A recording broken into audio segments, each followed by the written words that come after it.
अस्सलामु अलैकुम दोस्तों। अल्लाह ताला ने इंसानों के अलावा अक़ल और शऊर रखने वाली दो और मखलूक़ात का ज़िक्र भी कुरान में किया है, और वो हैं फ़रिश्ते और जिन्नात।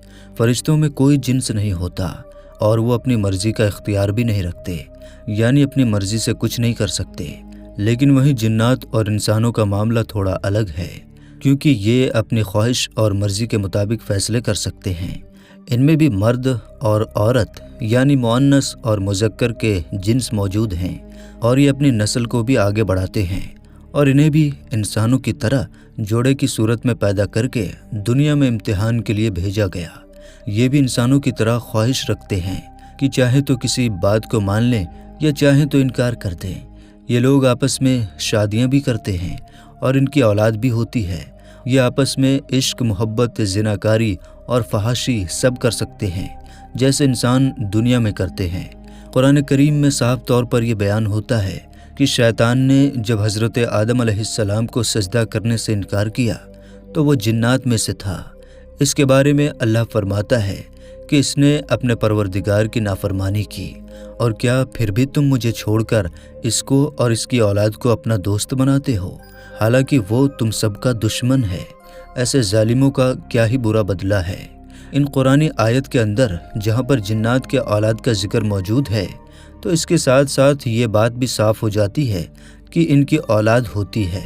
लेकिन ये औलाद कैसे होती है, इस बात का क्या सबूत है? यह औलाद किसी मुअन्नस यानी जिननी से होती है। अल्लाह के रसूल सल्लल्लाहु ताला अलैहि वसल्लम ने बैतुल खुला के अंदर दाखिल होने की ये दुआ सिखाई, जिसका तर्जुमा है कि ऐ अल्लाह, मैं तुझसे जिन और इसकी मुअन्नस यानी जिन्नियों से पनाह मांगता हूँ।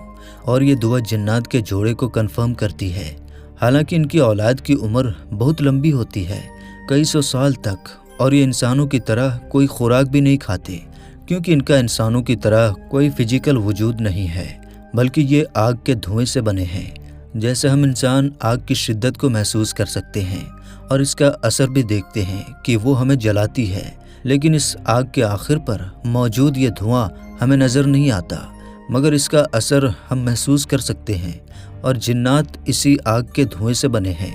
ये जिन्नात कैसे अपनी नस्ल आगे बढ़ाते हैं, क्या ये सिलसिला भी इंसानों की तरह होता है?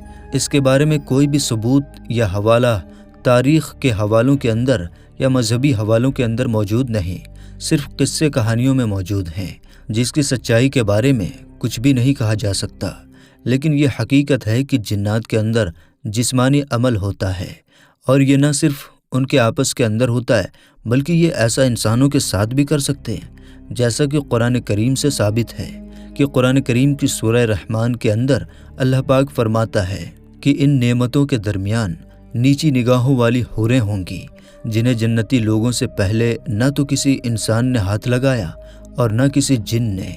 यानी इस आयत मुबारका से ये बात साबित हो गई कि ये जिन्नात जिनसी अमल इंसानों से भी कर सकते हैं और इनकी औलाद भी हो सकती है। और इस बात का सबसे बड़ा सबूत है क़यामत के करीब आने वाला इंसानों के लिए सबसे बड़ा फितना दज्जाल, जो कि एक इंसान और जिन की औलाद होगा।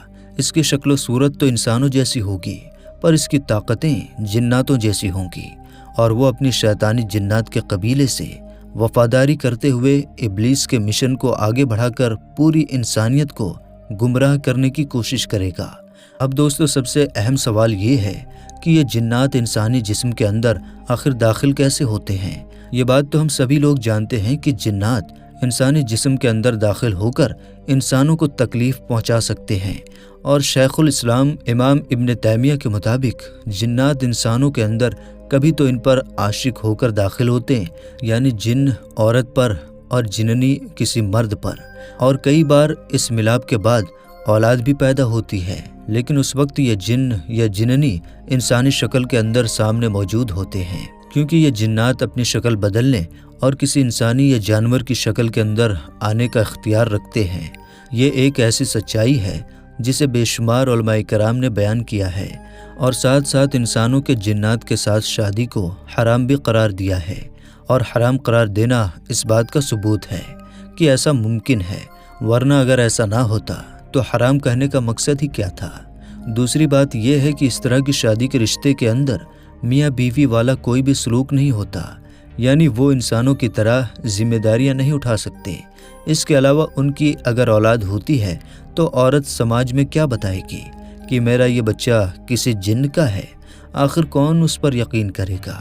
اس طرح سے سماج کے اندر فتنہ فساد شروع ہوگا، اور اس لیے ایسا ہونے کے چانسز تقریباً نہ ہونے کے برابر ہیں۔ علماء کرام کے مطابق جس طرح سے انسان اپنی شادیوں کے اندر خوشیاں منا کر ڈھول باجے اور ڈانس کا انتظام کرتے ہیں، بالکل ایسے ہی جنات بھی کرتے ہیں، اور نکاح اور کھانے پینے کا بھی انتظام ہوتا ہے۔ ان کے آپس میں قبیلے بھی ہوتے ہیں، بالکل انسانوں کی طرح، اور جب بھی جنات کی کوئی شادی ہوتی ہے تو قبیلے کے سردار اور بڑے بزرگ اس شادی کے اندر شامل ہونے کے لیے جاتے ہیں۔ دھوم دھام سے یہ شادی ہوتی ہے۔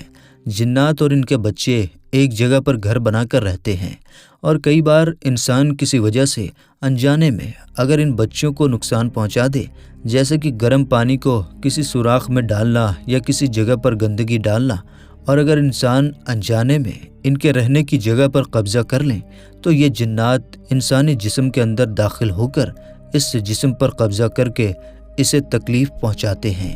اس کا ثبوت رسول اللہ صلی اللہ تعالیٰ علیہ وسلم کا ایک سفر ہے، جب آپ صلی اللہ تعالیٰ علیہ وسلم نے ایسے ہی ایک بچے سے جن کو نکلنے کا حکم دیا۔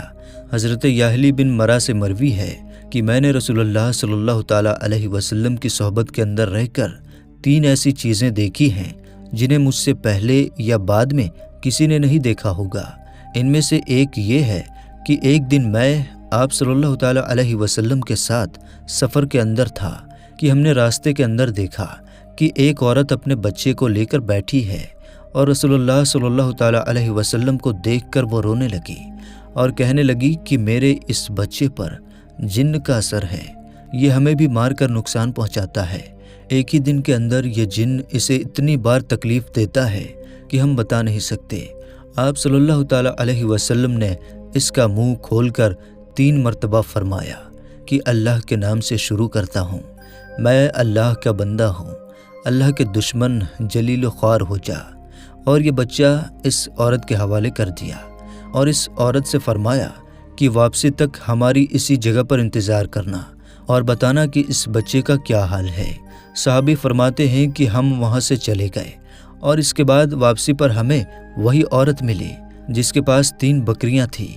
نبی کریم صلی اللہ تعالیٰ علیہ وسلم نے دریافت کیا کہ تمہارے بچے کا اب کیا حال ہے؟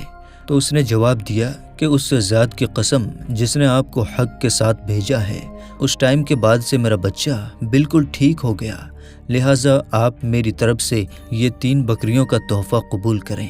آپ صلی اللہ تعالیٰ علیہ وسلم نے صحابی کو فرمایا کہ ان میں سے 1 بکری لے لو اور باقی 2 اس عورت کو واپس کر دو۔ ایک روایت میں ہے کہ یہ جن بچے سے قے کے ذریعے کتے کے ایک چھوٹے بچے کی صورت میں نکل کر کہیں پر غائب ہو گیا۔ دوستو، زیادہ تر جنات عورتوں پر اس وقت عاشق ہوتے ہیں جب وہ کپڑے بدلتے وقت یا بلا وجہ برہنہ حالت کے اندر موجود ہوں، یا رات کے وقت مغرب کے بعد ایسی جگہوں پر جائیں جہاں پر یہ جنات رہتے ہیں۔ مردوں کا معاملہ بھی کچھ ایسا ہی ہے۔ جنات کے اندر نیک جنات بھی ہوتے ہیں اور شیطانی جنات بھی، اور شیطانی جنات گندگی کے اندر رہنا پسند کرتے ہیں، زیادہ تر بیت الخلا جیسی جگہوں میں۔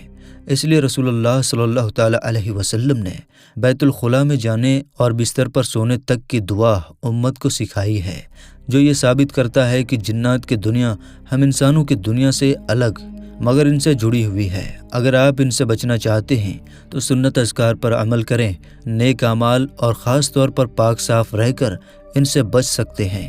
اللہ تعالی ہمیں سمجھنے کی اور نیک عمل کرنے کی توفیق عطا فرمائے۔ آمین ثم آمین۔